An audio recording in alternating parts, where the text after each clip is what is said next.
Welcome, everyone. This is your friend, the DN What If, here with another exciting fanfiction. Today, we're diving into the story of What If Deku Had All the Power He Ever Wanted? If you enjoy this video, don't forget to hit that like button and subscribe for more fanfiction content just like this. Now, let's get started with the fanfic. Chapter 1, Prologue. What's the matter, my boy? You seem to be quite put out. Oh, it's really nothing. Come now. Forgive me for saying so, but you don't strike me as the type to cry without reason. You'd be surprised. Who told you that? Who told you that your tears fall without reason? That they're meaningless? I see. Oh, you poor child. This world has not been kind to you, has it? It's not so bad, really. I mean, I'm sure they just want me to have our realistic expectations. Is that what All Might told you just now? How did you? Oh, come now, my boy. I've been watching you for some time now. I know that you're quirkless. I know that this world, this society, has written you off as worthless. Even All Might, the hero you respected more than anyone or anything in the world, has told you to abandon your dreams, never even considering that you may have other talents beyond mere power, but I can see them quite clearly. You're a strategist, my boy. An analyst with an eye for detail, and it is truly impressive to watch you work. With proper guidance, a talent like that could have many applications. Frankly, you could have been a great hero. It's a shame that All Might was too blind to see your true potential. That's not what he meant. It doesn't matter how smart I am. I'm not strong enough to dash. But what if you could be? What? What if you could have all the power you ever wanted, and the strength of body to match your strength of will and mind? An ability that would help you to achieve your dream, your longing to protect others, to change this society. That's not possible. Oh, but it is. My quirk grants me that ability, the ability to pass power on to others. What do you want from me? Dear child, I thought that was fairly obvious. I want to be your guide. The one that helps you to hone your skills and convictions. You want my cooperation? To do what? My, you are a clever one, aren't you? I want to help you achieve your dream, of course. I want to change this society, change this very world in fact. I want to create a world that is better for people like you. People like me. You mean quirkless? All the oppressed that this society has created. All those whose dreams are suppressed, mocked and stepped upon, regardless of whether they possess quirks or not. And this new world, what would it look like? What else, my boy, but a paradise? Times.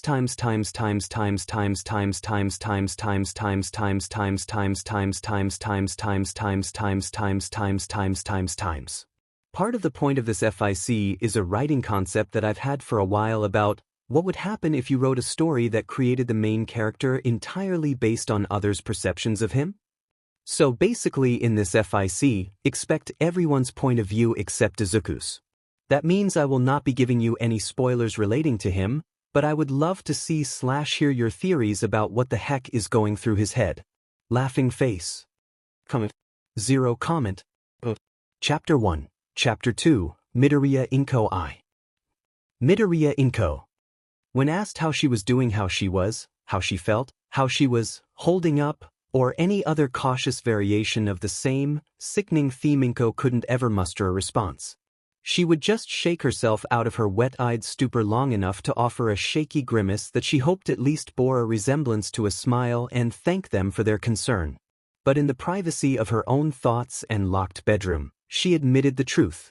She felt like she was drowning, wallowing in pain and grief and the horrible numbing shock of it all, because her sweet, warm, bright little boy, her Izuku, was gone. That day had started out like any other. Wake up, roll out of bed, and head to the kitchen.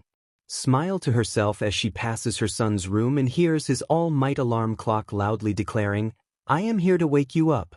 It's time to get ready for the day." He'd begged so hard to get it for his birthday, and what mother could possibly refuse such wide, pleading green eyes, especially when he was so kind and gentle and generous to everyone around him? and prepare breakfast and a bento box for him to take with him to school. At some point in that process, he joined her, rubbing a hand down his face before fumbling with the buttons of his uniform. He smiled at her, his eyes as bright and clear and positive as ever, as he bid her a still slightly sleepy good morning, in spite of everything she knew he'd had to endure, even though he tried to keep it from her. At least, she'd thought that she had known. She soon learned just how little she actually knew. She'd first began to worry that something was wrong that evening, when Izuku never showed up for dinner. She tried calling him, texting him, and even emailing him in her desperation to know that he was all right, but to no avail. Then she tried calling the school, the neighbors, and even Mitsuki on the wild chance that he had gone over to play video games with Katsuki. No one had seen him. Izuku never came home that night, and she never went to sleep. Instead, Inko had paced the length of their small apartment, tears pouring down her cheeks as she babbled hysterically to Hisashi over the phone for hours on end, her breath hitching between each muffled sob, oblivious to his scattered attempts to soothe her. She only hung up once morning arrived, and it had officially been 24 hours since her child had disappeared, the required time frame before she could file a missing persons report. She called the local police station right away, doing her best to hold herself together long enough to answer all of their questions and arrange a time to meet with an officer to provide them with more information. After that, all she could do was wait. Less than 36 hours later, she heard a knock on her door. Midoriya Inko, the man in police uniform, asked on her doorstep. Weiss, she gulped, swallowing hard past the tear-induced swelling in her throat. My name is Tsukachi Naomasa. I believe you spoke with my partner Sansa Tamakawa at the station the other day regarding your son, Midoriya Izuku? Weiss. Yes, that sounds right. Inko nodded, her grip on the door tightening and her other hand curling into a fist over her heart. Have you learned anything? The man seemed to hesitate slightly, a brief flicker of something like regret or even guilt passing through his eyes. If I may, ma'am, I think you may want to sit down before I say anything more. I see. She mumbled, cold dread writhing in her stomach to the point that she felt horribly nauseous. Eventually, she pulled her wits together enough to invite him inside before she wandered to the living room and sat heavily in the nearest chair. Her heart was racing, and she thought that her hands might be shaking too. Detective Tsukachi took a seat in the chair closest to her, turning his body so that he could meet her eyes. Midoriya-san, this is going to be difficult for you to hear, but I don't believe in dancing around the truth. Inko didn't respond. She just clenched her fists into the fabric of her skirt, fighting to keep her breathing under control. We found your son's school bag on the bridge overlooking the river.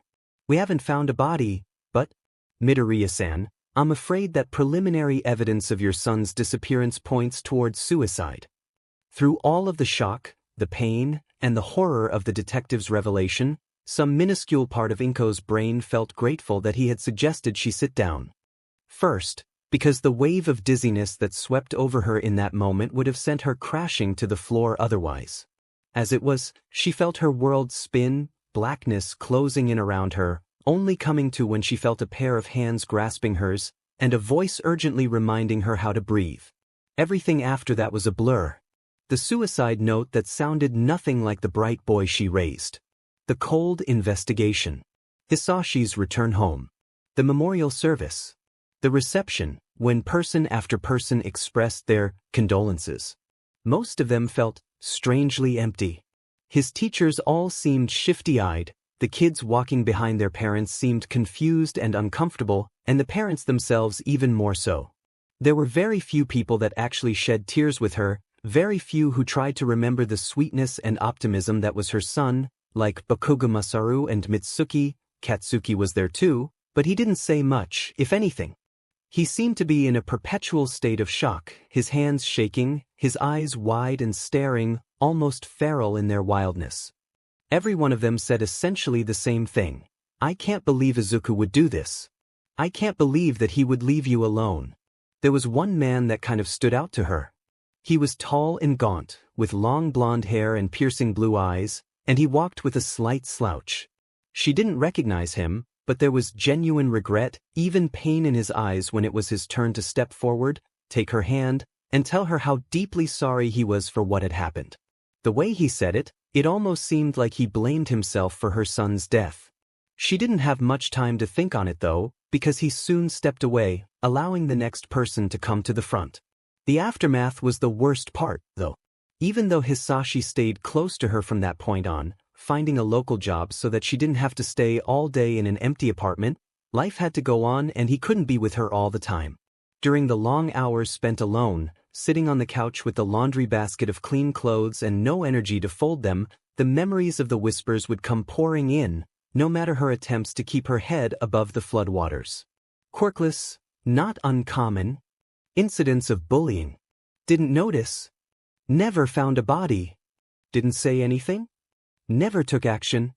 She essentially killed her own dash. Knock knock. Comment. Zero comment. Chapter 2, Chapter 3, Midoriya Inko 2. Midoriya Inko. Knock knock. Inko startled out of her thoughts, staring at the front door in bewilderment. Another, slightly more timid knock sent her stumbling to her feet, her heart suddenly racing in anticipation. Could it be him? She found herself scurrying to the door, breath hitching in her throat, tears already prickling in her eyes as she seized the knob. To reveal a surly blonde boy standing on the doorstep, still in his school uniform, his head bowed and his hands curled into stiff fists at his sides. Kei Katsuki? Inko blinked in surprise, fighting to ignore the stab of disappointment in her gut. What had she expected? Izuku was gone and she had to accept that. What are you doing here, dear? Slowly, hesitantly, the boy raised his head to meet her gaze, and the short, green-haired woman went stiff with surprise. His jaw was clenched, each breath kept forcibly even, but there were tears pouring down his cheeks, and a deeper anguish and guilt than anything she had ever seen burning in his dark red gaze. Oba, listen, he whispered, choking on the words. Inko felt something like a chill settle in her heart. Katsuki hadn't called her that since he was 5 years old. All of Inko's motherly instincts came alive at once, shoving aside her own grief as she ushered him inside and sat him down on the couch, then went to the kitchen to grab him a glass of water. Unfortunately, she had yet to work up the willpower to go to the store and replenish their stock of orange juice, and a few cookies from a plate one of her other neighbors had brought over. Before long, she had bustled back and laid the plate and cookies on the coffee table, her eyebrows furrowed in concern. Katsuki? Sweetie? She asked softly, gently laying a hand on his still rigid arm. The boy twitched, but otherwise didn't seem to react. The tears still dripped from his cheeks unheeded, the tremor throughout his body remained unchanged, and each breath was still taut and shaky. Katsuki, talk to me please. Dio? What? Es my FAU. One more time. Es my fault. Katsuki snapped, his hand flailing to throw her off, his voice sharp and bitter with guilt and pain and anger and something dark that she didn't dare name. It's all my fault. Izuku died because of me. Sweetie, you're not making sense, Inko managed shakily, trying to reach out to him, but he shook his head vehemently, the action shaking his entire body so that she had to pull away again. You don't get it, no one gets it if I'd never. The tears return in earnest now, flooding like a river as he slowly raised his gaze to hers so that she could clearly see the anguish in them. If I'd never known him, he whispered, and if I hadn't been so mean to him, if I hadn't baited him? Baited him? What is he? Oh gods.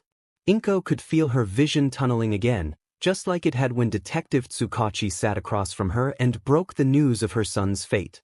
She stared without seeing, her breaths short and fast and weak and her heart beating wildly. Baited him. Katsuki had baited him. Katsuki had told him.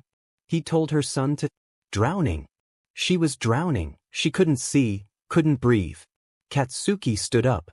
The movement was so sharp, so abrupt, that it startled her a little bit further away from the depths of panic threatening to swallow her whole. I should go, he mumbled tautly, turning sharply towards the door and stumbling slightly as his leg hit against the edge of the couch in the process. Inko wanted to let him leave. She wanted him gone so that she could think, so that she could process and stew and hate him. She wanted to hate him, wanted someone to blame. She wanted a reason, a way to understand why. Why had her Izuku, her precious, optimistic little boy, died? So why was her first instinct to reach out and grab Katsuki's wrist and pull him back down onto the cushions beside her? He seemed confused, too, staring at her with those bright red eyes, raw and guilty and vulnerable and shadowed by that horrible emotion that she now forced herself to face, self-loathing. Katsuki hated himself for what he'd done, for what he'd said. And in that moment she knew, deep down, why she'd pulled him back. It was because, had Izuku been here now, his first instinct, as always, would have been to save him. From pain, from grief, from his own despair, regardless of the circumstances. Just like when Katsuki had fallen off the log bridge and into the stream, when he had immediately, in spite of the bruises and burns and insults that he thought he'd kept hidden from her, rushed down and made sure that his friend was okay. If Izuku could do it, then so could she. Without a word, Inko scooted herself a little closer to the young man, then reached out and loosely wrapped her arms around his neck. Katsuki immediately stiffened, confused and tense and guilty and afraid, but he didn't pull away, not even when she slowly drew him forward so that his head was resting in the small hollow of her shoulder. Hitched, and with it his whole body. Inko felt the muscles in his face twitching as he swallowed hard, and instinctively she reached up to gently card her fingers through his hair. That seemed to be the last straw for Bakugo Katsuki. A muffled sob escaped his throat, and after that he simply couldn't stop. He just wept. Wept and choked and apologized over and over again as his fingers curled in the spare fabric of her sweater, and she cried with him, clutching him a little bit closer to her. It wasn't much, but Inko hoped that it might be the first step towards healing for them both. Zero comment. Chapter 3, Chapter 4, Bakugo Katsuki I. Bakugo Katsuki. Katsuki walked with his hands shoved deeply into his pockets, making the conscious decision to ignore all of the noise and the hustle and bustle around him and just breathe. It was one of the few things his therapist had suggested that actually helped him rein in his near-constant anger and anxiety. Ironically, it helped if he tuned into the faint, actually constant ringing that followed him everywhere these days, a side effect of having explosions next to his ears from the age of 5 onward. He'd have to ask the support course for some kind of special earplugs or hearing aids when he got into UA. Before, it had been one more reason to be angry. Now the white noise helped him to tune everything else out, including his own Ming thoughts. It had been almost 2 years since Izuku disappeared, and yet he still had a hard time getting his name right. A lot had happened in that amount of time. He'd enrolled in an anger management course for youth, started drum lessons. It was a fun way to get out some of his aggression, changed schools, even made some new friends that actually kept him out of trouble, but he still refused to say it. Refused to think it. They'd never found a body, after all. He knew it was stupid, the kind of stupid that he would have to bring up with his therapist eventually, but there was still the nagging thought, the desperate hope that maybe there was some chance, no matter how slight, that the nerd was still alive. Honestly, he still wasn't certain why he insisted on believing that. He hadn't gotten along with Izuku in years. They were hardly the friends that they used to be. Was it just guilt? The horrible pain of knowing that he indirectly killed someone? Of knowing that he had put that dim light of despair in Inko Basin's eyes? He allowed himself a heavy sigh, tuning those thoughts out as well. They wouldn't help him to get into UA. They wouldn't help him to live out Izuku's dream for him.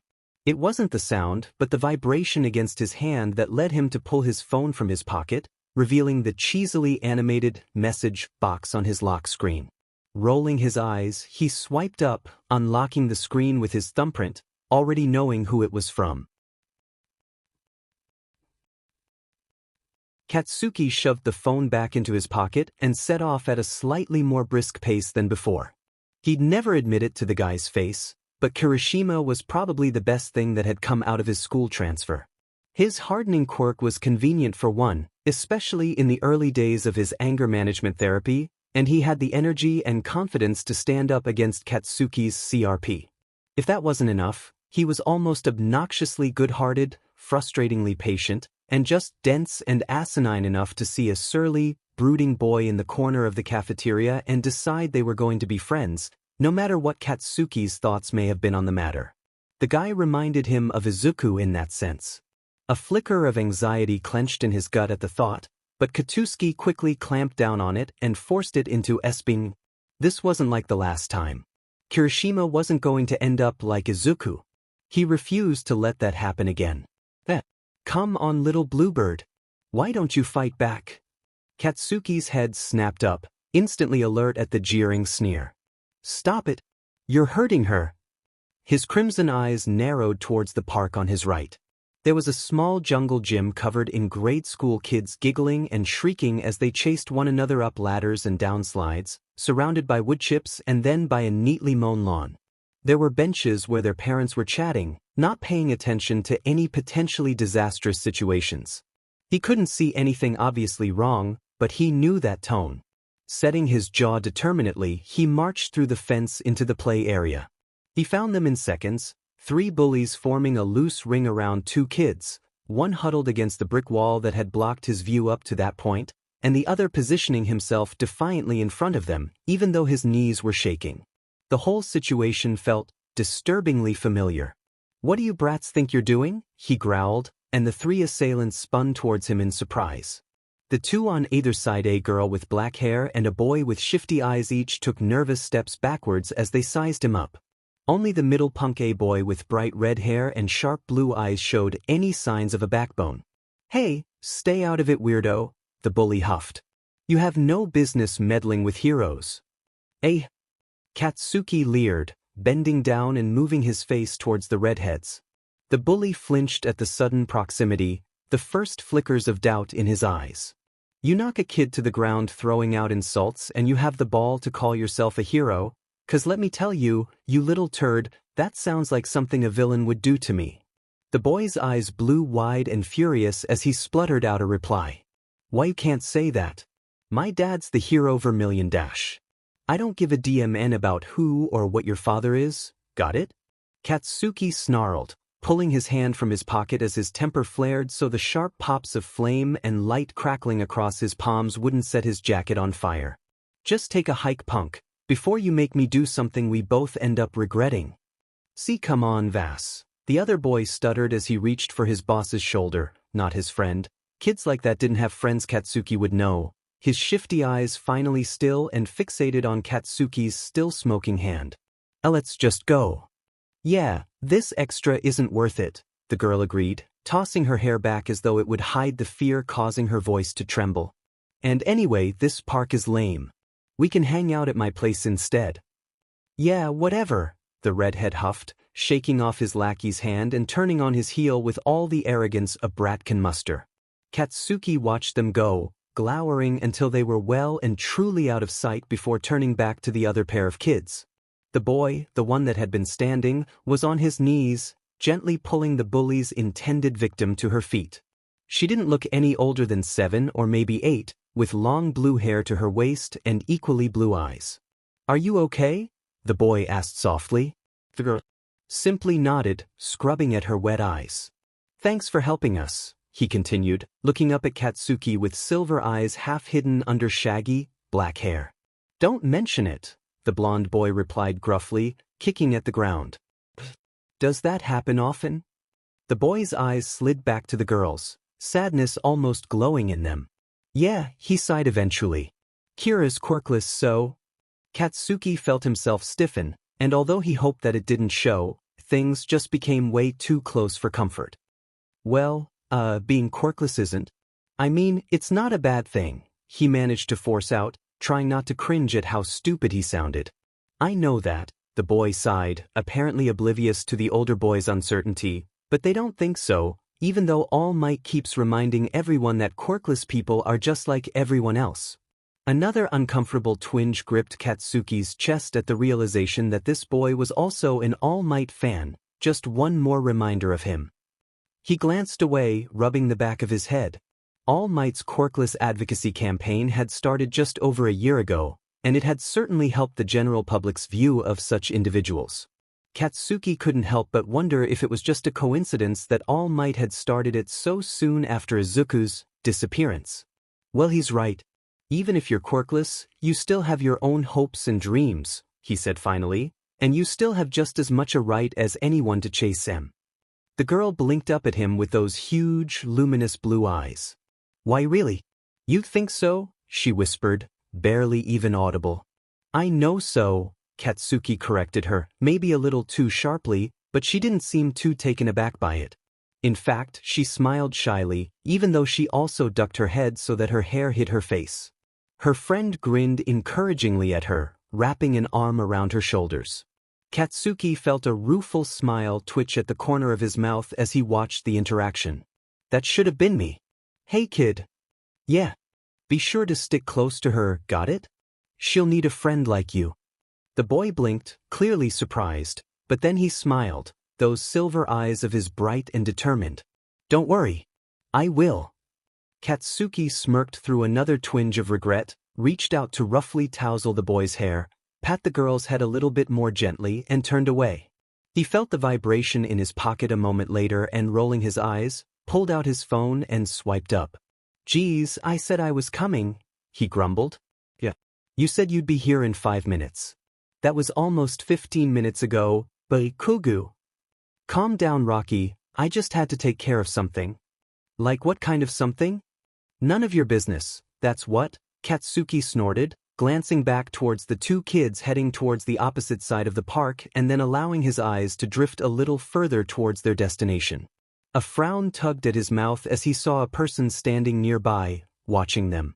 They looked sketchy as hell, short and swamped in gray sweats and a black hoodie, hands shoved deeply into their pockets and a notebook tucked under their arm.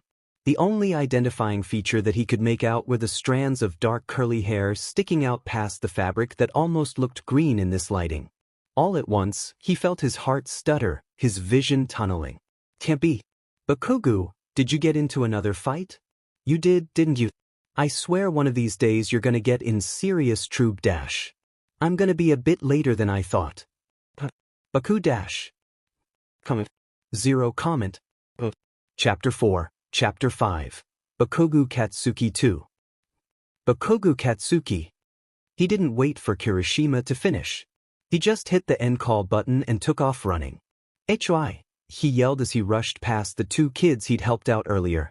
For a moment, the person seemed to freeze. Then he bolted, shooting down the street with the speed of a startled doe. Hey, hold on, AC. In hindsight, it was probably a bad idea to try opening up a conversation with the stranger by charging at him, but that didn't stop Katsuki from redoubling his pace because he had to talk to him. He had to know. The guy was quick. Quick enough that Katsuki almost wondered if he had some kind of speed or agility type quirk because if not, he was hiding a lot of muscle under those sweats. Of course, he wasn't so quick that he couldn't catch up with a few explosions. But that was a big no-no without a license, so Katsuki just gritted his teeth and forced himself to run faster. His quarry was about to turn onto a more populated street. If he didn't hurry, then Katsuki would lose him in the crowd. Damn it, why did the kid have to be so short? It was too easy for him to slip between people. But Katsuki was nothing if not tenacious. He managed to catch a flicker of gray and black ducking into an alleyway just ahead, and he all but dove after it to find nothing. There was nobody here. It was as though the guy had just vanished. But that couldn't be right. He had to be here. Katsuki had to talk to him. DMNIT, Deku. Katsuki bellowed before he had time to think it through. Where the hell are you, you frickin' nerd? He felt the miniature explosions crackling across his palms before he clenched them and slammed one fist against the brick wall of the building next to him. Partially to vent his frustration, but partially because his heart was pounding from the chase and having a buildup of what was basically nitroglycerin on his hands was never a good idea, then slumped against it as something cold and heavy settled in the pit of his stomach. Please, he mumbled, rubbing a hand down his face. Izuku, if you're really still out there, please, just tell me if you're still alive. Hold it right there. Katsuki's head snapped up at the cry, glancing further down the small street at the group of people sprinting towards him. He quickly pushed himself to his feet, still urgently trying to read the exact nature of the situation. There was something else, something positioned between him and the rapidly approaching group of people in gaudy outfits. Hang on, are those pro-heroes? In that case, that amorphous thing rushing towards him. Well, kid, it's not ideal, but you'll do. Sure dash. All at once, Katsuki couldn't breathe. He could move, sorta, but it felt like he was thrashing in the middle of the ocean, 100 feet deep, wholly unable to actually break the surface, and wholly unable to actually grab onto whatever had seized hold of him and force it to let him go. He could feel it moving though, swirling around him, somehow both untouchable and yet tightening around his wrists. He had to break free, before he died of suffocation. Gritting his teeth, he imagined the heat rushing through his blood and concentrating in his hands before, with an inarticulate bellow, he unleashed his power. The resulting explosions ripped through the sludge that held him captive, causing the creature to recoil sharply, pulling away from his hands and face just long enough for him to suck in a sharp breath through his nose before it rushed back, cutting off his air supply once again, that horrible squelchy voice cackling in his ear, the grip on his arms tightening, that disgusting liquid junk seeping into his nose and prying at his mouth. Well, it looks like I got the jackpot, the villain crowed. All I was hoping for was a hostage, but that power of yours looks too good to pass up. Hey, get away from that kid, you creep. Voice shouted, rushing over. One of the heroes probably. Something changed then, something terrifying. His quirk went off on its own, and someone screamed. Katsuki's eyes snapped open slightly and he twisted in place, frantically trying to see what had happened. One of the pros was staggering away, clutching an arm covered in blisters. The villain was laughing now, moving his and with it Katsuki's hand towards the street, towards the cautiously gathering civilians. He could feel his quirk building against his will, and with it the panic in his chest. He barely managed to wrench his hand away in time, but he couldn't stop the explosion. The flames roared from his hand, slamming into the wall and blasting heat and debris from crumbling brick back into his face. The villain in his ear, in his head and in his frickin' body snarled in frustration. Katsuki could feel him trying to exert his control, forcing more explosions out of him and wrenching his arms in ways that he didn't know they could twist. He could feel his head getting foggy and his lungs burning just as brightly as the fires, probably from the lack of oxygen, although he could still vaguely hear people screaming in the background, hear the pros shouting for everyone to stand back and let the heroes handle it. But if the heroes were gonna handle it, then why weren't they doing anything? He was gonna hurt someone, his quirk was gonna hurt someone, and he could feel his consciousness fading fast and there was nothing he could do about it. But this was a fight that he couldn't lose because he had to protect them. He couldn't let anyone else get hurt. He couldn't, but it was too late and he was going to die. Heteromorphic or perhaps a transformation quirk, apparently with further emitter-like properties in body possession and forceful quirk activation. What? The initial explosion did cause him to back off temporarily, but didn't seem to cause any actual damage, so the flame aspect of explosion doesn't mean much to this guy, just the impact. Know that voice. Of course, he's wary of a direct attack now, not to mention that he has at least limited control of the victim's body and quirk. But if he can summon even limited power, maybe there's a way to attack indirectly, such as through the wind pressure? Or perhaps he has a weak point, such as his eyes. Katsuki forced his eyes open, pushing past the insistent grasp of unconsciousness, and for an instant he could see a shadowy figure and two bright pricks of radioactive green light, looming out of the flickering shadow cast by his own flames and seeming to penetrate his very soul with just a glance. Well, it's your move now, Kaken. Kaken? Comment. Zero comment. Chapter 5. Chapter 6. Bakugo Katsuki 3. Bakugo Katsuki. He didn't really think about what he did next. Honestly, in his half-conscious state, he barely even remembered what he did. All he knew for sure was that the effort to lace his fingers together before setting off the biggest explosion he could manage was a battle won on sheer adrenaline. He roared in pain as much as the sludge villain as the impact crashed through him, but the wind pressure of the condensed blast had the effect he'd been hoping for. His assailant's amorphous body was blown off of his arms, freeing him enough to reach back and fire off the sloppiest, most frantic explosion he'd ever created. But it worked. The shriek of pain that resulted from his attack would have had Katsuki clapping his hands over his ears under any other circumstances.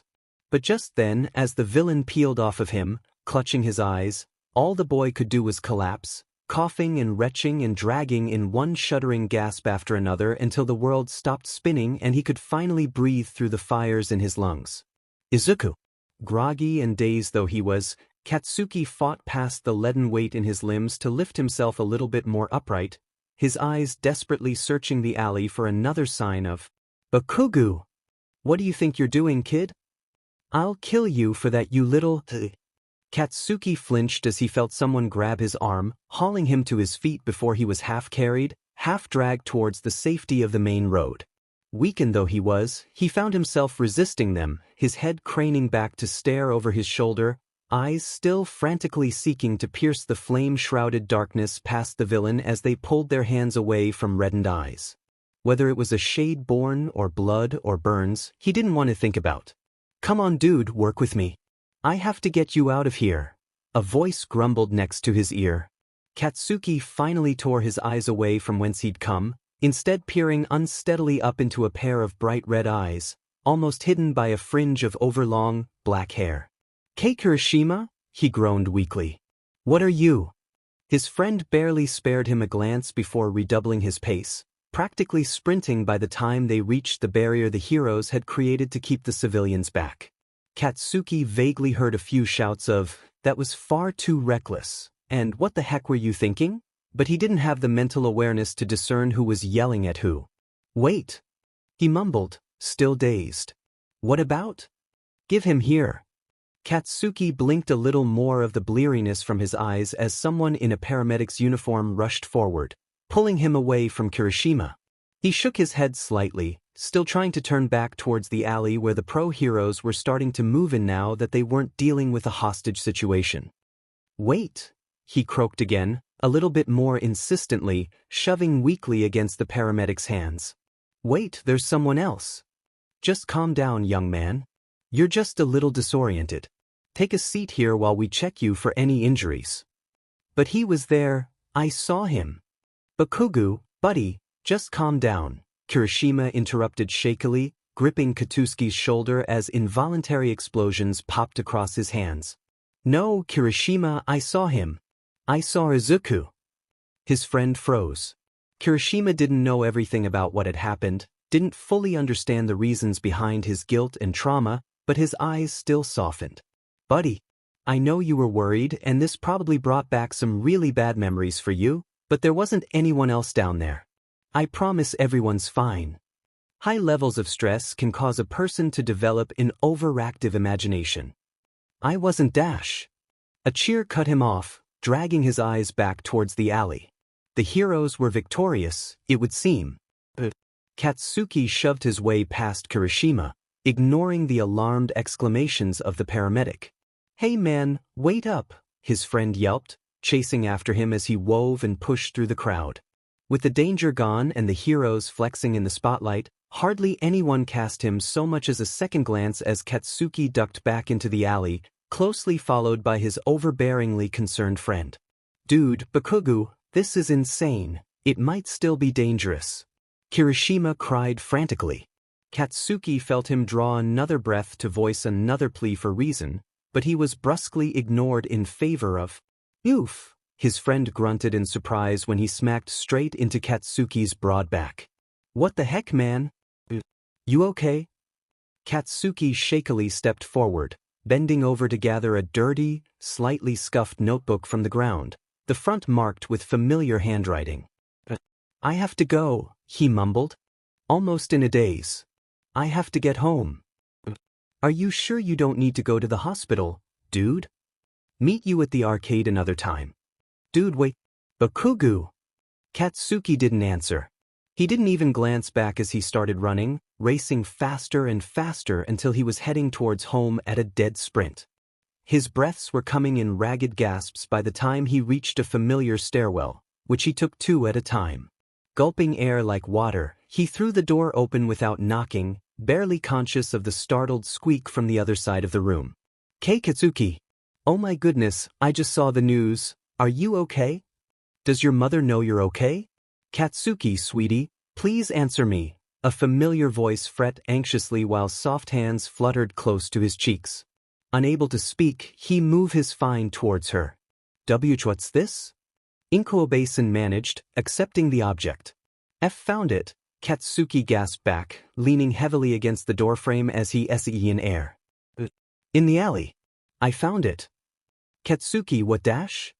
Abruptly, she froze, just as he had done, as her eyes finally focused on the title. With trembling fingers, she reached out, slowly tracing the characters of the words Quirk analysis no. You remember, right? He asked softly, his heart still pounding, but his lungs finally starting to overcome the burn of his race to get there. When Izuku disappeared, he only had 11. Zero comment. Chapter 6, Chapter 7, Aoyama Yuga I. Aoyama Yuga. Yuga was terrified. Not that it showed. He'd taken great pains to keep it from showing. He had fussed and fretted in the mirror until he was certain that his eyes shone sufficiently bright and his hair was styled in its usual perfect wave, then pulled on his freshly washed and pressed uniform, donned his silver backpack, and headed out with a cheery wave and a call of, "Adieu, Memon." He beamed at anyone that glanced his way as he all but skipped down the street, dancing and weaving past fellow commuters as he made his way to the metro. But that didn't change the fact that Yuga was completely and utterly terrified. Today was the day of the UA entrance exam, the day that he would have a chance to start his journey towards heroics and acceptance, despite his incompatibility with his own quirk. He was ready, right? UA was even bigger than he had imagined, and it twinkled at least as brightly as he did. He wasn't certain whether that was exciting or just even more intimidating than he had already anticipated. There were easily hundreds of students pushing their way through the massive front gates, wearing all variety of colors or uniforms from all over the country. He even caught sight of one boy wearing plain gray sweats and a black jacket before he was lost in the crowd. Maybe he'd been homeschooled before. People waved and ran up to friends, babbling with a nervous energy, and in some cases violent, as with one scruffy-looking blonde boy when one of his friends, a boy with black hair, threw an arm over his shoulders and a girl with bright pink skin poked him in the side a few times. He didn't catch the full conversation, but he did hear the boy snapping something about, "Get off of me, Rocky," and "Quit snickering, panda eyes." Yuga wished that he himself had someone like that, but he was the only person from his school applying. And even if he weren't, he doubted any of them would have wanted to chat. But why wouldn't they? He was an icon of beauty and grandeur. Anyone would be honored to talk to him. Of course. The lecture hall everyone was ushered into was absolutely massive, easily large enough to contain the entire student body and then some if needed. He ended up squarely at the center of the hall, leaning primly against his folded hands as his violet eyes darted around the room, taking in as much as he could, just in case this was the last time he had the opportunity to gaze upon such hallowed halls. Not that it would be. He was flawless. Of course he would make it in. Greetings, little listeners. Welcome to my show today. Yuga jumped in his seat as a man with wild blonde hair gelled up so it looked like unlaid leather suit with a popped collar, and a heavy collar like something around his neck stepped to the front of the stage, grinning broadly before shouting something in English that nobody seemed to understand, despite his expectant look. The hero present mic, non? He had a unique sense of sparkle, Yuga supposed, but it was hardly elegant. The pro-hero took the general lack of enthusiasm in stride, shrugging and continuing in a slightly more reasonable tone of voice. What a refined response. Well, little listeners, it's my job to present to you the rundown of the exam today. First of all, you will all be taking the same written exam here in this auditorium. Afterwards, you'll be splitting into 3 different groups depending on which of the practical exams you'll be taking. A low murmur echoed through the hall at that, with several other students hushing the talkers and creating even more noise in the process. The man on stage simply beamed. That's right, folks. I'm sure that most of you have heard the rumors. This year we have a brand new test for all you little listeners that may be quirkless or have quirks unsuited to our other test. So now, I'm gonna give you all a brief rundown for how this'll work. First of all, after the written portion of the exam, all those here on recommendation are gonna head thataway, since you've already had your interviews and practical test. The rest of y'all should have gotten an exam ticket WH. And you came in with your examinee number and test location. All you little listeners that have been assigned to Battle Center H will be heading through those doors over there as soon as the exam time is over, where you will meet your proctor, and they will explain the new test to you. All the rest of you will stay right where you are, and I'll be back to give you the details of your practical. Now then, it's time for the written exam. You'll have 2 hours to complete this test. Goes without saying, but cheating is strictly prohibited, so keep your eyes to yourself. Until then, stay tuned. Yeah. Yuga's heart leaped in his chest as what seemed to be a series of drones appeared from one of the doors that the announcer had indicated earlier, spreading out and passing out packets of papers to all of the different examinees. The moment that they were all given their exams, a clock appeared on the big screen on stage, showing 2 hours before it began counting down. The written exam may well have been one of the hardest tests that Yuga had ever taken in his entire life. Not that it mattered, because he was certain that he had passed. Completely, absolutely certain, verbatim. Before long, the drones had collected the tests once more, and around a third of the students in the auditorium had started filing through the respective doors to the locations that the announcer guy had directed them to before. Once that was done, the drones returned to pass out a single leaf of paper and present mic reappeared. "Welcome back, little listeners," he boomed, and Yuga winced. The man needed a little more volume control. Now, let me give you the rundown of the practical exam.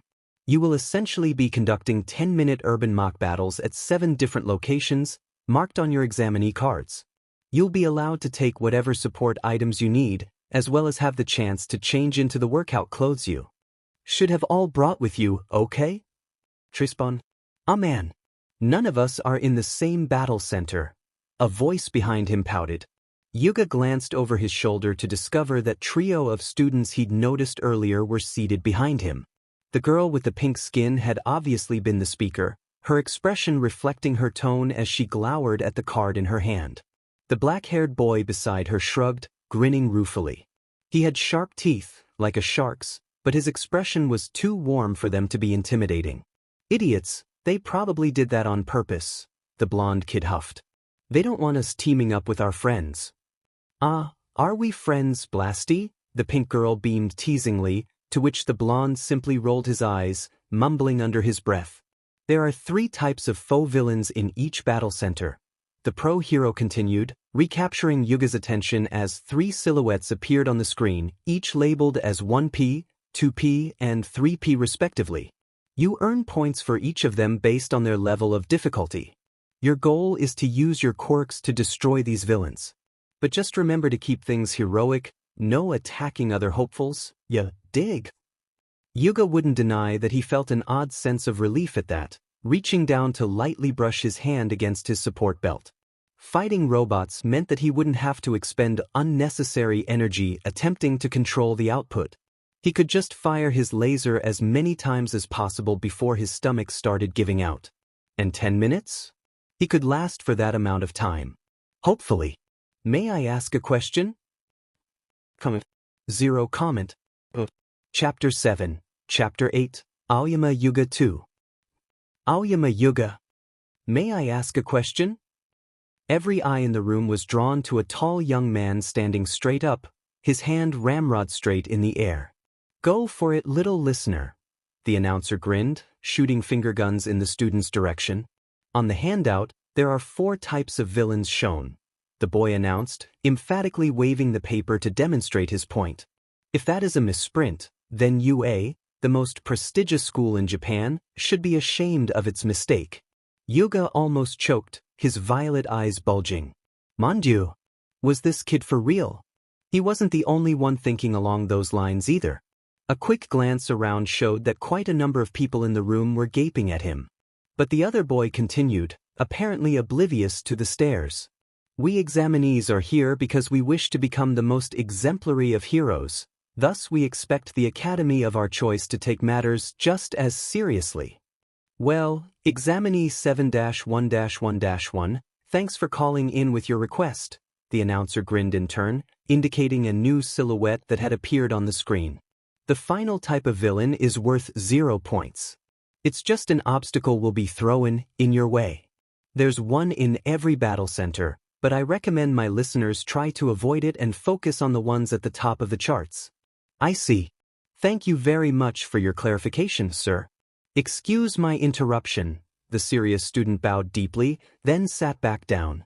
Alrighty then, that's all for me today, so if you're ready to get going, I'll close with a little present, our school motto.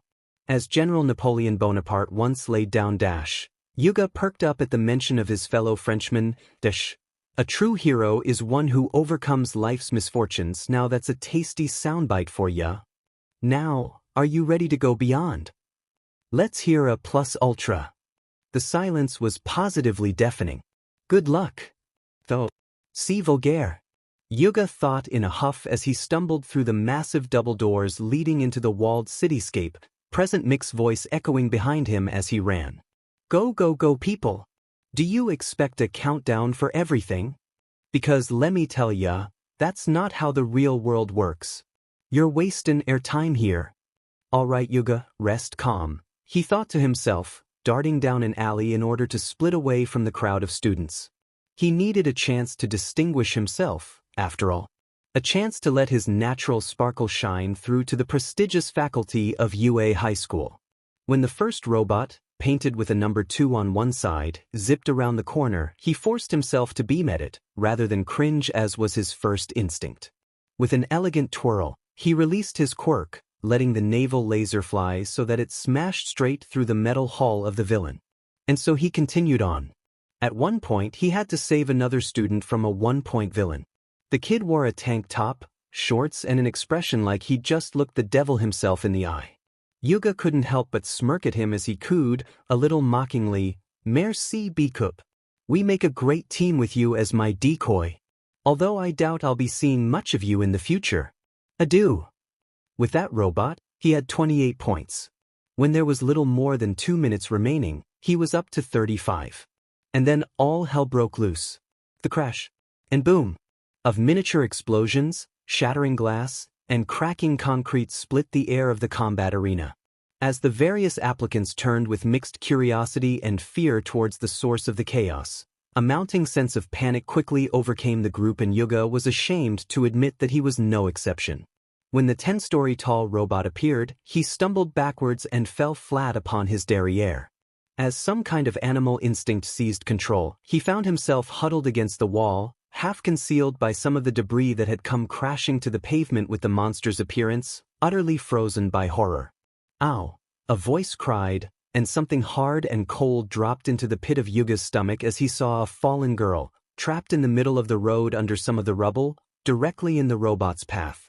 He should do something. Should run forward and help, should save her. But he couldn't move. He couldn't even scream. All he could do was sit and tremble and watch her die. A voice roared from outside his line of sight, accompanied by a heart-stopping bang, and a blast of light and heat that he could feel from some 100 meters away. A moment later, the scruffy-looking blonde boy from before quite literally exploded into view, landing hard a few meters away from the fallen girl and tumbling into a roll with the force of the impact. He managed to scramble to his feet alongside her, shoving his shoulder against the collapsed debris and using the entirety of his body strength to lift it up. Distantly, Yuga noticed the smoke rising from his palms and wrists and wondered if he wasn't using his hands because they were too badly injured from that last explosion. Does he have incompatibility with his quirk, too?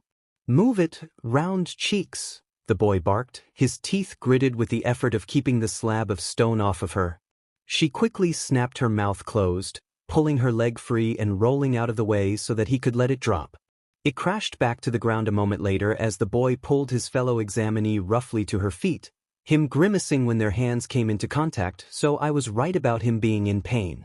He started to pull her away from the 0-pointer, but when she staggered with another cry of pain and almost fell, he stopped. Yuga could see them talking, glancing back towards the robot as their mouths moved rapidly, but he couldn't hear either of them at this distance. He saw the girl pointing towards the crater he'd left behind in the middle of the road, then the boy shook his head, gesturing with his smoking hands. The robot was less than 5 meters away.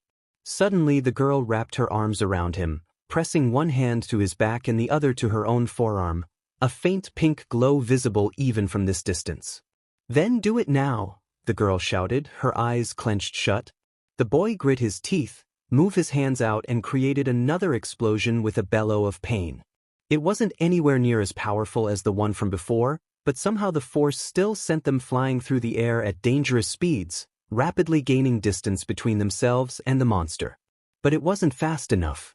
The beast had already retracted a fist for a punch. Now, all it had to do was adjust its aim and throw it.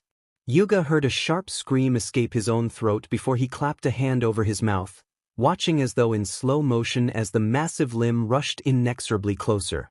1 meter away. A half a meter. A few inches. And its arm exploded. Yuga flinched, gaping in shock as the metal of the robot's arm suddenly buckled all the way up to its shoulder, sharp bursts of electricity and flame consuming the limb in a rush. The impact threw up a cloud of dust to match the one when the giant first appeared, scattering already fallen debris in all directions. The robot staggered backwards as well, thrown entirely off balance by the sheer force of the blow directly towards him. The young Frenchman squawked in terrified alarm, helplessly throwing his hands over his face in what he knew would be a fruitless attempt to defend himself. The robot's foot came down towards his head, and bounced back inches away from it. There was no other way for him to describe it. The robot simply hit some invisible barrier and toppled backwards, crashing to the ground.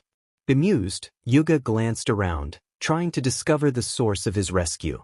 It couldn't have been the explosion's boy or the girl. They were currently falling to Earth some 100 meters or more away. But then, he was only startled out of his search when he heard the matching grunts of pain as the boy and girl sent flying from the earlier explosion hit the pavement once again, skidding several feet and likely getting some major road burn. The pair lay still, breathing for several moments, then the girl abruptly rolled to the side and vomited in a most inelegant fashion. Yuga shuddered and turned away just as an alarm blared over the PA system, followed by the voice of Present Mike. And that's a wrap. To all my listeners, thank you and have a wonderful day. Slowly, Yuga staggered to his feet, concentrating on breathing and fighting to get his trembling body back under control. He had to sparkle. He had to shine. He couldn't let anyone else see how terrified he'd truly been. Off to one side, the other examinees were starting to gather around where that explosion boy was shaking the shoulder of the girl he'd saved, his face twisted with a bizarre mixture of concern and indignant exasperation. "Oi, don't you dare give out on me now, round cheeks," he yelled. "Come on, get up already. Are you guys okay? Dude, how'd you do that? You can create explosions that powerful? Freaking dash. Shut up, would you? I can't hear myself think. Oi, round cheeks. Calm down, Sonny. She'll be just fine." Comment. Zero comment. Chapter 8, Chapter 9, Aoyama Yuga 3. Aoyama Yuga.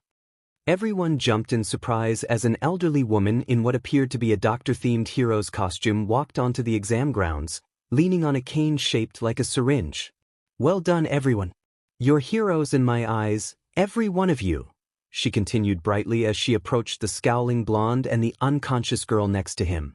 Yuga tried for a confident smile as he recognized her. "That mademoiselle," he confided in one of the other, less well-informed exam-goers, "is the heart of Yue, the youthful heroine, recovery girl. Her quirk is a trace magnifique boost of healing power. She can save anyone months of recovery time, and she's the only reason Yue can get away with such reckless exams as these." "Oh my," the school nurse sighed wearily as she knelt by the explosion's boy. "You pushed yourself a bit hard there, didn't you, Sonny?" "Get off my case, Granny. It's not like I had a freakin' choice," he responded, glowering at the smoke still wafting from his arms. Recovery girl chuckled at that. "Well, as long as you know what you're doing. Frankly, after taking down that monstrosity, I'm surprised you aren't worse off." "The hell are you talking about?" Her patient frowned as she took one of his arms, letting her inspect them with a critical eye. She frowned right back at him, as did everyone else in the battle center, Yuga included. "That final explosion, of course," she replied. "The one that destroyed the robot's arm." "I didn't do that." "What?" "My arms were already pretty ruined by the blast I used to get in close. Firing off another one would have left me seriously messed up.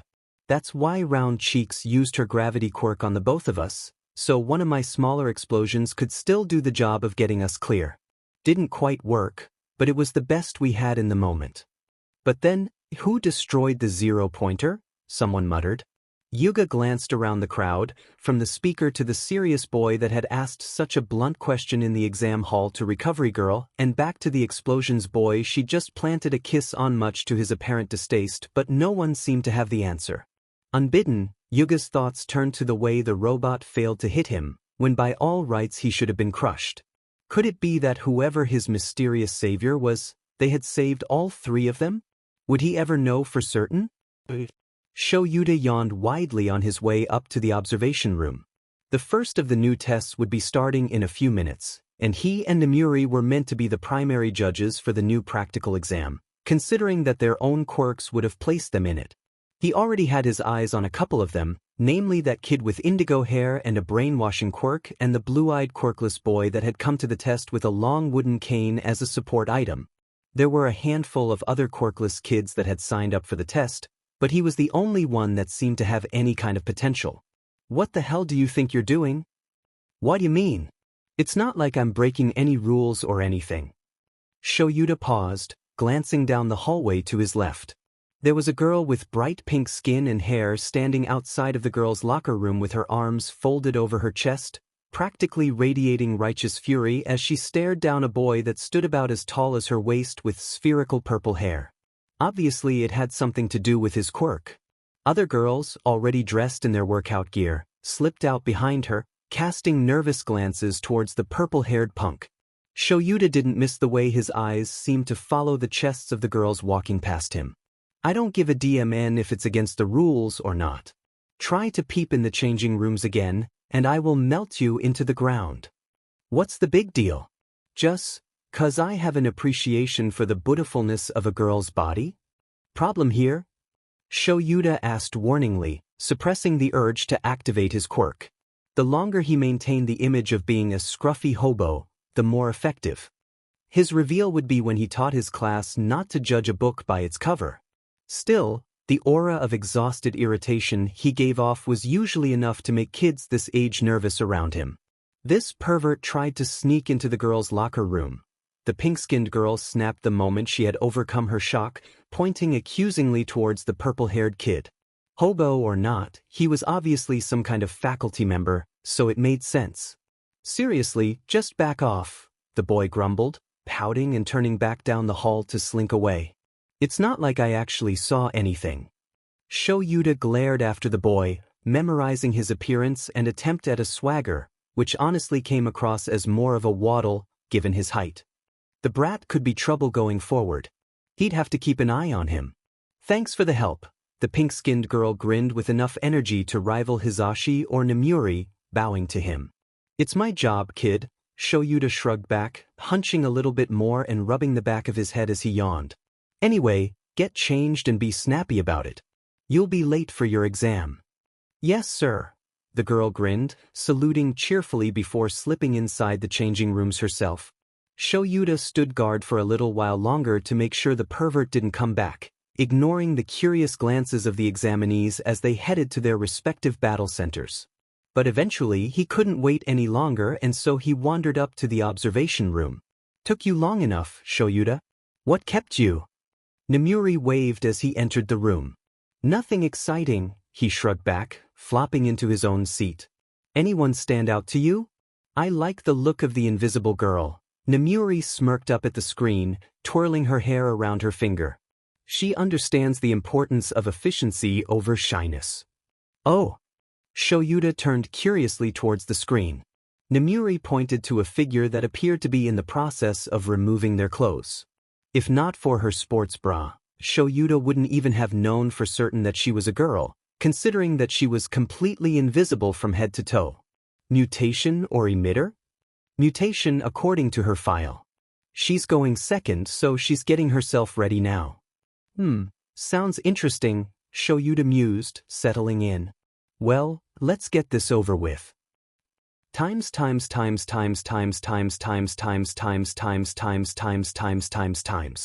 Feel free to tell me your thoughts, theories, questions, comments.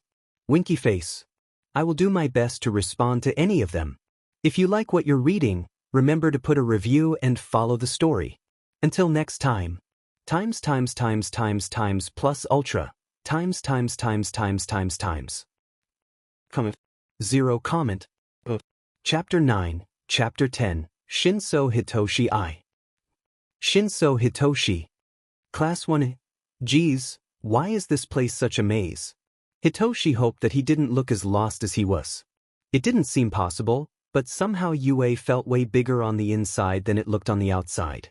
He found it eventually, just a few minutes before the bell for homeroom was supposed to ring. He could already hear the buzz of conversation on the other side of the sliding door, and resisted the impulse to groan with the impending exhaustion of socializing. Setting his jaw, Hitoshi pulled the door open and stepped inside. Get your feet down from the desk. It's disrespectful. A boy with dark, blue-toned hair and square glasses was shouting at another kid with ash-blonde hair and a mocking sneer. Mind your own diamond business, ya arrogant bstrd, he snorted, ignoring the boy's spluttered response. Hey Rocky. What the hell is up with your hair? I'm gonna have to change your contact in my phone, it's so ridiculous. Ah, come on man, I think it's cool. Another boy with bright red hair gelled into spikes and sharp teeth like a shark grinned back. A girl with pink skin and black mascara promptly glomped onto him, grinning at their evidently mutual crass friend. We're horn buddies, see, she beamed, pointing to the yellow horns protruding from her hair. Yeah, whatever panda eyes, the blonde snorted, the barest hint of a smirk touching the corner of his mouth. Just remember I can't stand PDWs. Dude, come on, you know that's not what we meant. Hitoshi blinked at the bizarre interaction, more than slightly overwhelmed by their extrovertedness and silently vowing to keep himself well away from that social circle. Then he realized that his seat was just a couple of chairs behind the crass blondes and suppressed a groan because of course it was. Resigning himself to his fate, Hitoshi began to make his way in that direction. At least, that had been his intention.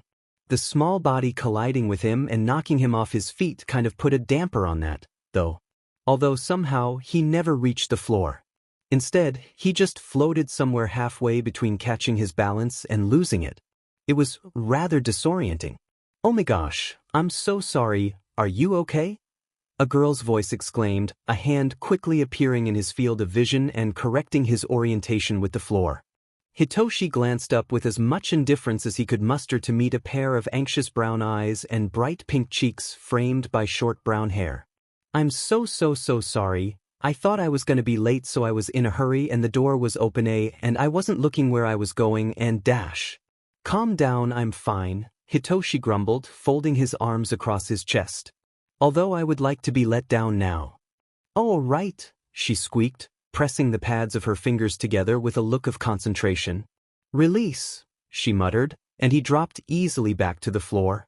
Then she shook her head and smiled brightly at him, extending her hand once more in what was obviously an attempt at a clean slate. Anyway, I'm Uraraka Achiko. What's your name? He blinked at her warm smile and her bright eyes. Oh no. She was one of those types, he could already tell. One of the super peppy ones that was going to be his friend or die trying, at least until she learned what his quirk was. Shinso Hitoshi, he sighed back, taking her hand if only for the sake of appearances. He may not have come to UA to make friends, but he had no intention of making only enemies. Well, it's great to meet you, Shinso, she replied brightly, her eyes scrunching up with the sincerity of her smile. He was in the middle of deciding whether that was what was making him nauseous or if it was just because he'd skipped breakfast that morning when a voice sounded from the floor behind her. If you're just here to make friends, then you can pack up your stuff now. If not, then welcome to UA's hero course. Uraraka froze, eyes wide as she turned to gape at the speaker. Frankly, Hitoshi couldn't blame her for her reaction. Whoever this guy was, he looked more like a caterpillar than a human, encased in a mummy-style yellow sleeping bag and lying on the floor just outside of their room.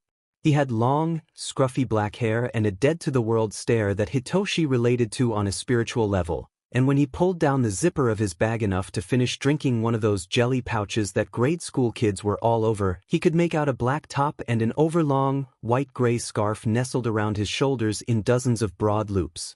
He seemed vaguely familiar. This was the proctor for his practical exam.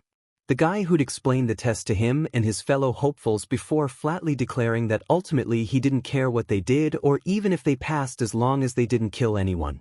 Hitoshi still wasn't sure what to think of him. Maybe this was his chance to decide. With a weary sigh and rolled eyes, the man pulled the zipper down the rest of the way, slowly making his way to his feet. It took 8 seconds for all of you to shut up. That's not gonna work. Time is precious. Rational students would understand that. Who is this guy? Hitoshi heard someone mumble behind him. When he glanced back, he was fairly certain it was a blonde kid with a black streak vaguely in the shape of a lightning bolt through his bangs. Is he a pro? Must be. Another boy with black hair and bulbous elbows shrugged back. Another tired sigh. Somehow, Hitoshi suspected that the man on the floor had heard every word. His next comment basically confirmed it. Hello, I'm Aizawa Shoyuta, your teacher. Teacher? A few different voices sputtered, and the man rolled his eyes again. Right, let's get to it, he grunted, reaching into his sleeping bag and producing a pile of blue, white, and red track uniforms, stylized so that the letters U and A were marked into the fabric, vaguely mimicking the school's logo. Put these on and head outside. Changing rooms are around the corner. Today if you would, Aizawa added when everyone hesitated. Muttering uncertainly, Hitoshi and his new classmates stepped forward, accepting the uniforms as they passed through the doorway and headed towards the aforementioned changing rooms. He hung towards the back of the pack, content to watch and observe over being in the thick of the crowd. Of the 20 students in the class, 14 were boys and 6 were girls. Most of them didn't look like much, but then again, he didn't look like much either. Still, that didn't keep the giant of a young man with 6 arms or the boy with a bird head or the girl with pink skin and matching hair from standing out any less. Nor did it keep him from noticing the crass blonde grab a short boy with purple hair by the ear and drag him away from the girls' changing room with a growl that sounded suspiciously like, "Don't even think about it." He caught a few names while they all changed. That noisy blonde that always seemed to be in the thick of things was Bakugo, and his red-headed, shark-toothed friend was Kirishima, or maybe Weird Hair or Rocky, but probably Kirishima. The blue-haired boy with the square glasses loudly announced himself as Ida Tenya at some point, but before he could insist on everyone else's names, they'd all finished changing and it was time to go. No one wanted to risk discovering how much of a temper Aizawa might have this early in the game. The girls were already out there by the time they arrived. That brown-haired girl, Uraraka, waved cheerily at him, then, slightly bizarrely, she positively beamed at Bakugo, her eyes lighting up with recognition. Even more bizarrely, the grumpy boy sighed and nodded back in reluctant acknowledgement before the both of them turned their focus to their teacher, who stood in front of the group. About time you got here. Any later and I would have expelled the whole lot of you, he droned offhandedly. Lightning Blonde tried to laugh, but at Aizawa's glare, it quickly died in his throat. Anyway, we're gonna have a quirk assessment test. What? But orientation? Uraraka protested anxiously. We're gonna miss it.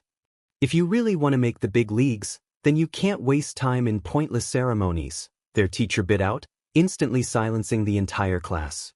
Here at UA, we're not tethered to foolish traditions. That means I get to run my class however I see fit. You've been taking standardized tests most of your lives, but you've never gotten to use your quirks in physical exams before.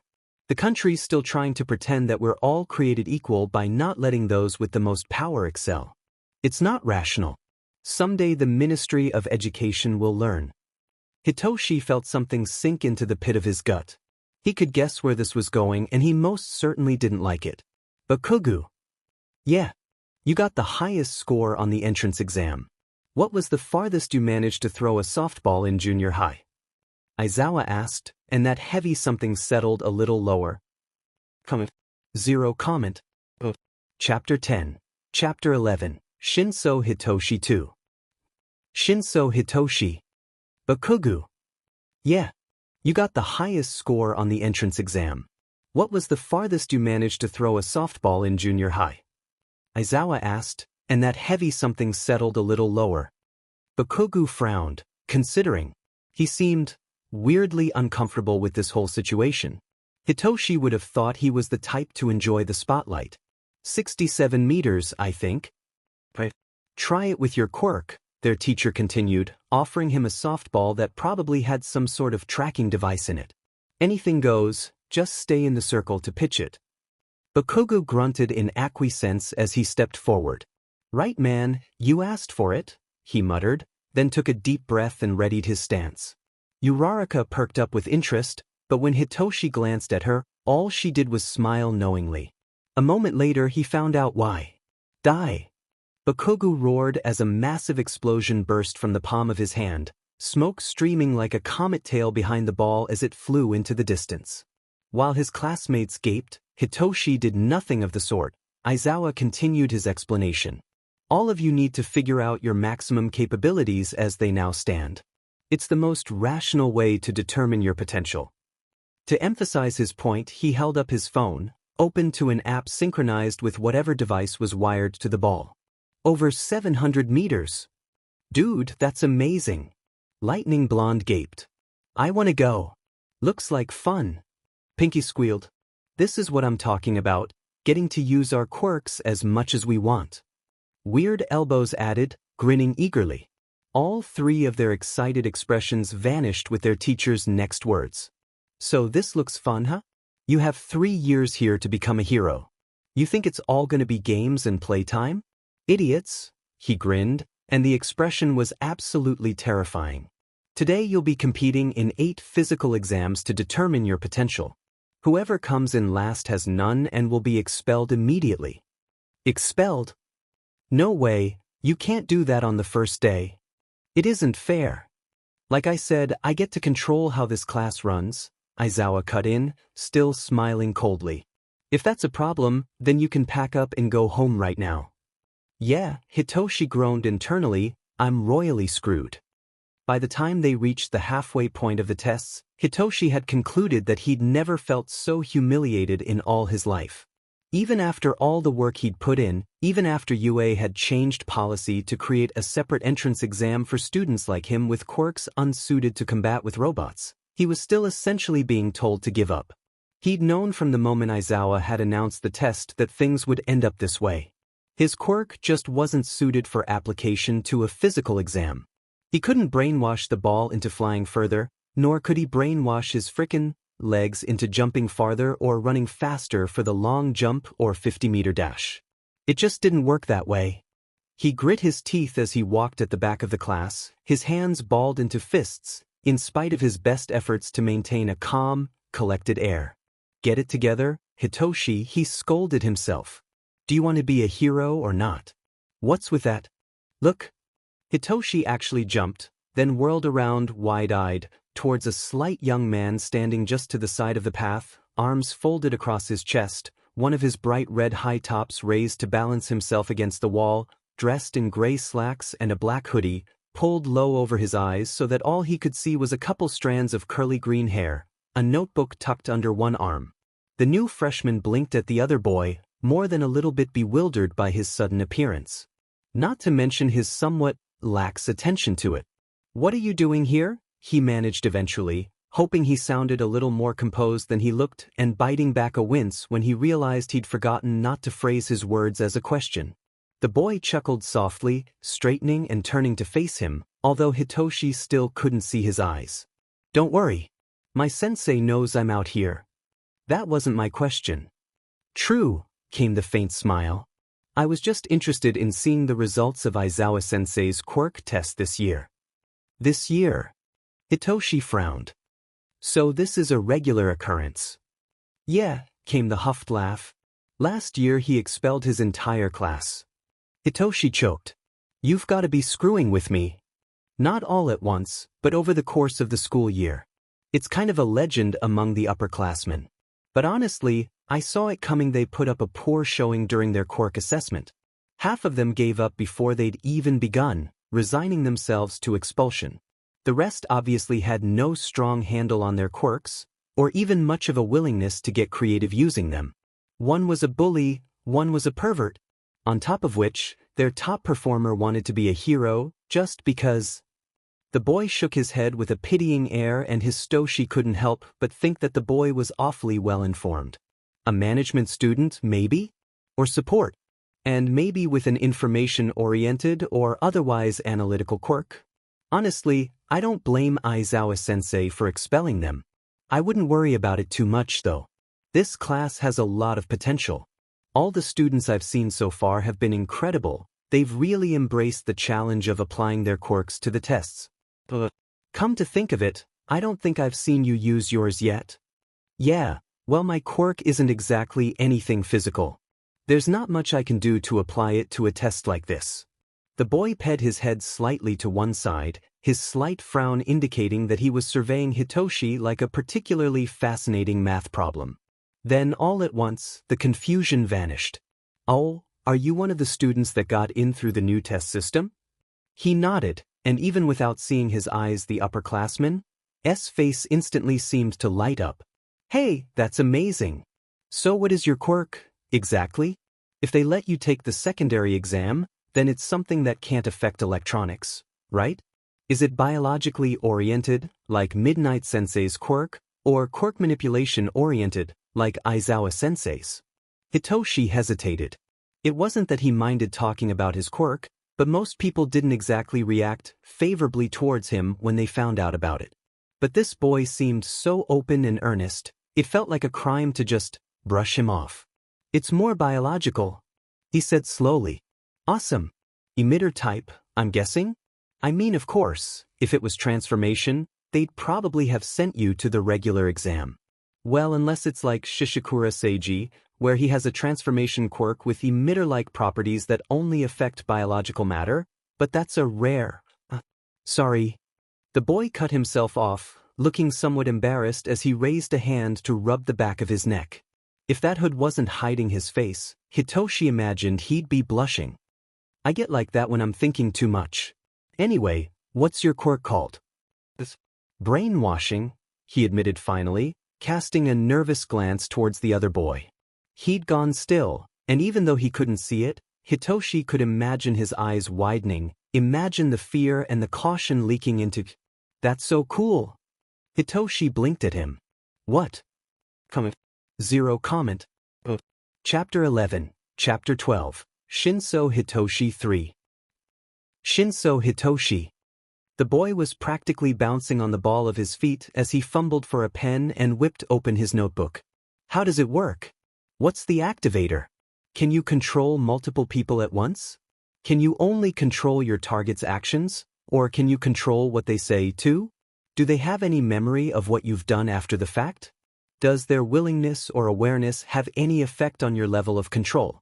Can they resist or reinterpret commands, or does it all lie in the intent? Is there any way to break out of it? Can you issue multiple commands at once? Does it give you control over their quirk too? Can you give commands silently, or does it have to be vocal? What dash? Oi, Shinso. Come on, we're about to start without you, man. The boy broke off, jumping slightly at the sound of the voice. It was the boy with the obnoxiously red hair, waving at them from the corner of the gym. Kirishima, right? Sorry about that, the green-haired boy called back. I held him up. He turned back with a slightly sheepish smile, closing his notebook around the pen. Sorry if I came off too strong there. It's just that mind control quirks are really rare, so I don't get the chance to talk to users often.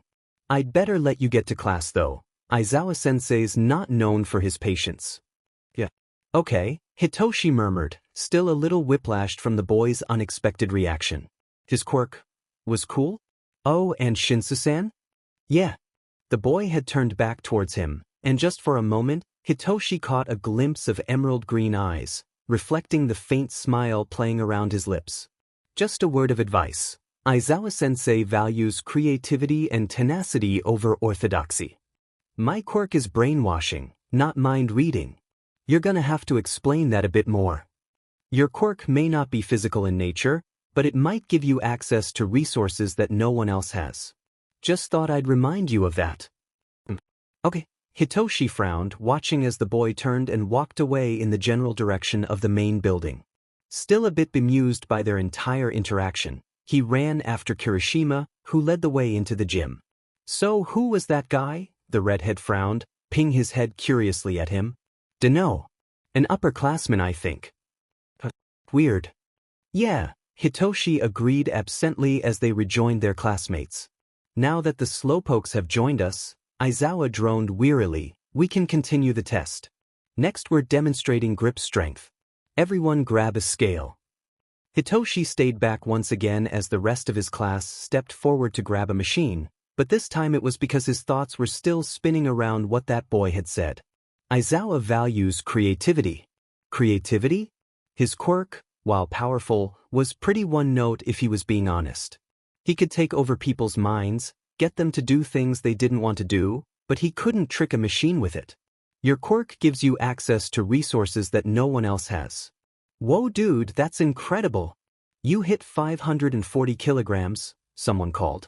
Hitoshi glanced over curiously, towards where that giant of a young man with 3 arms on each side had taken one of the machines with all 3 arms and used them to increase his overall grip. There were a couple of other students gathered around him, gawking at the score that had appeared on the screen. The boy with the funky elbows appeared to have been the speaker. Resources that no one else has. An insane plan formulated in his mind. It was the kind of plan that might get him expelled, but frankly if he didn't try something he was likely to get expelled anyway. So Hitoshi set aside his doubts and stepped forward. Hey, you're pretty strong, right? HM? I guess dash. Instantly, his classmate's face went slack, his eyes staring straight ahead. Hitoshi allowed himself a grim smile. Do the test for me, he commanded quietly, passing the grip strength machine to him. Without a word, the other student complied, while weird elbows gaped at him. Dude, how'd you do that? Hitoshi shrugged, taking his machine back as he released control. 6 arms blinked and stared at him, then at the machine in Hitoshi's hands with an even higher score than had been on his own. Did I do that? He frowned, and Hitoshi shrugged noncommittally, internally bracing himself for the backlash of his classmates' fury, for the ostracization and fear that always followed his quirk. Clever. For the second time that day, all Hitoshi could do was blink. What?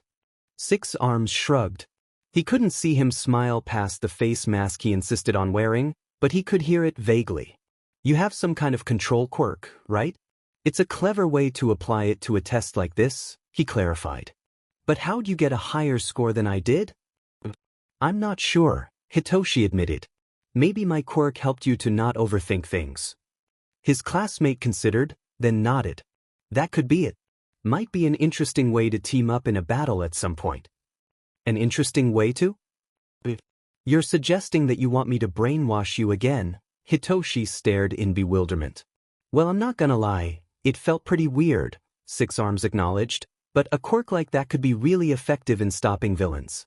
It'd be a waste not to practice with it, right? Yeah, no kidding. Weird elbows suddenly cut in, grinning.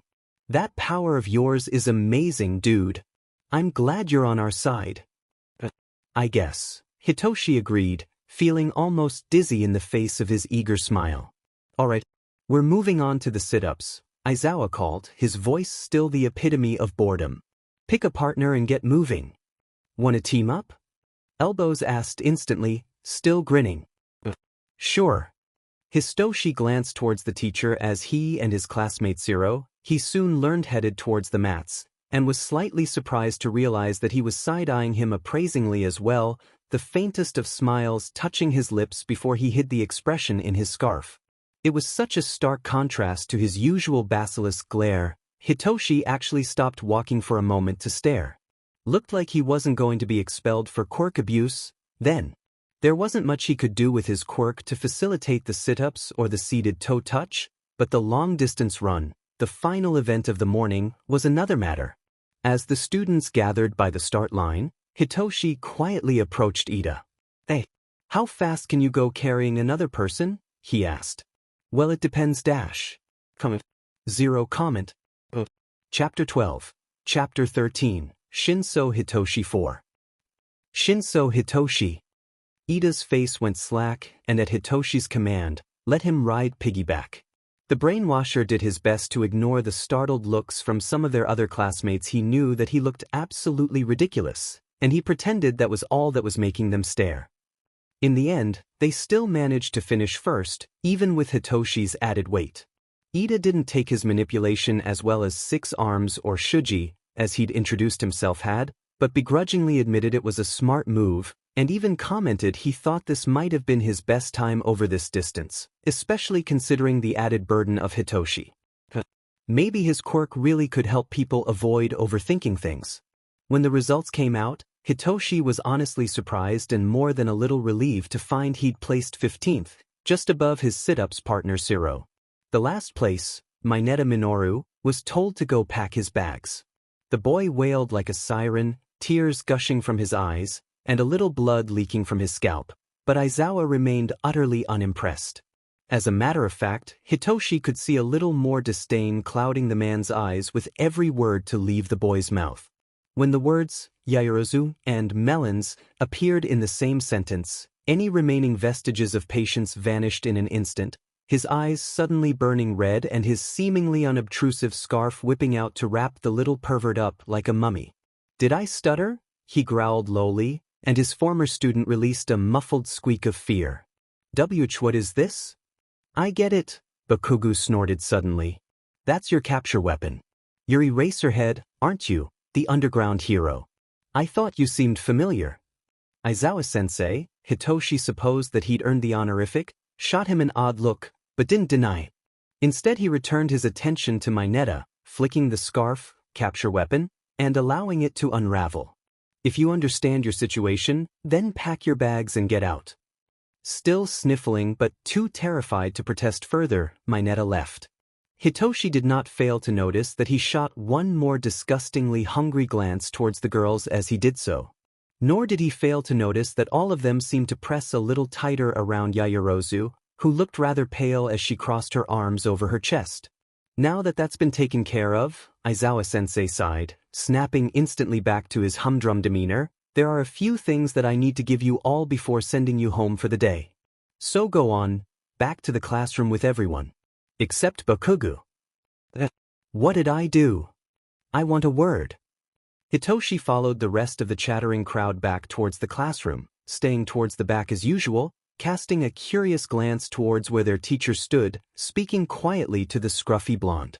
They were angled in such a way that he couldn't tell what he was saying by the movement of his lips, but it seemed serious judging by his posture and the grim light in his dark eyes.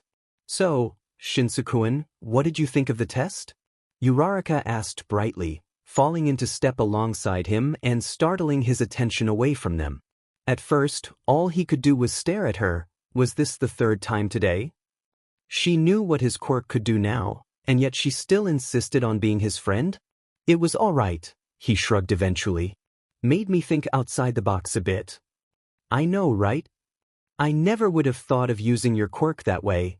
Getting other people to help you out was really clever." Ida-kun mentioned that when you hypnotized him or whatever it was like you were able to push him past his limits, too. "If we ever did team-ups, do you think you could help suppress my nausea reflex? It's not too horrible most of the time, but if I push too hard." Hitoshi listened to her chatter on, still processing the fact that, even after learning about his quirk, no one had rejected him yet. In fact, they were encouraging him. "It's an interesting group we have here," he thought. Then the thought occurred to him that it might have been him sent home if he hadn't used his quirk on Shuji and Ida. If that had happened, he'd never have the chance to get to know this strange, friendly bunch of kids. Way or another, he'd have to thank that green-haired boy if he ever saw him again. Aizawa kept glancing over his shoulder as he trailed after the rest of his new class, waiting for Bakugo to finish his word with Aizawa-sensei. He could tell that his best friend's posture was unusually stiff. Aizawa hoped that he wasn't in trouble for some reason, especially considering that their teacher obviously had no qualms about kicking troublemakers out of school. Seriously though, that little BSTRD had been asking for it. Ashido had told him and Bakugo how that purple-haired punk tried sneaking into the girls' changing room back during the entrance exam. Then talking about the top scorer in the quirk assessment test like she was some kind of pawn star? So not manly.